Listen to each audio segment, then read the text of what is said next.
સુરેન્દ્રનગરના 30 ગામડાઓમાં જાહેરમાં ધૂમ્રપાન પર સ્વૈચ્છિક પ્રતિબંધ મુકાયો છે। આરોગ્ય વિભાગના સહયોગથી શરૂ થયેલા વ્યસન નાબૂદી અભિયાન હેઠળ ખેરાડી, બલદાણા, વેરાવળ, સાંકડી સહિતના 30 ગામોમાં જાહેર સ્થળે વ્યસન પર સ્વૈચ્છિક પ્રતિબંધ મુકાયો છે।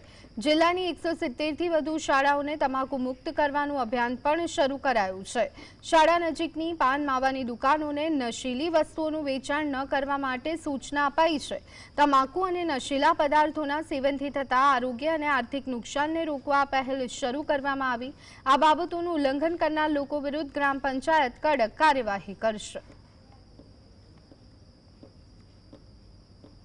चारे चार स्कूल ની આજુબાજુમાં કોઈ પણ પ્રકારના ખોટા વ્યસન કે એવું કોઈ થતું હોય એવી કોઈ પણ પ્રકારની પ્રવૃત્તિ થતી નથી કે આજુબાજુના કોઈ પણ પ્રકારમાં એવા કોઈ ગલ્લા કે પાન મસાલાની કોઈ દુકાન પણ નથી। વ્યસનથી માણસોને કહેવાય ને કે આર્થિક રીતે પણ નુકસાન થાય છે કે તમે જે 10 રૂપિયાનો માવો ખાઓ છો એના બદલે 10 રૂપિયાની દૂધની થેલી પણ લઈ શકો છો, 10 રૂપિયાના બિસ્કિટ પણ લઈને ખાઈ શકો છો। એટલે આવી રીતે જે આર્થિક નુકસાન થઈ રહ્યું છે અને તમારું પોતાનું પણ શારીરિક નુકસાન પણ થઈ રહ્યું છે કે કેન્સર જેવા અલગ અલગ પ્રકારના ગંભીર રોગોથી માણસો પીડાતા હોય છે।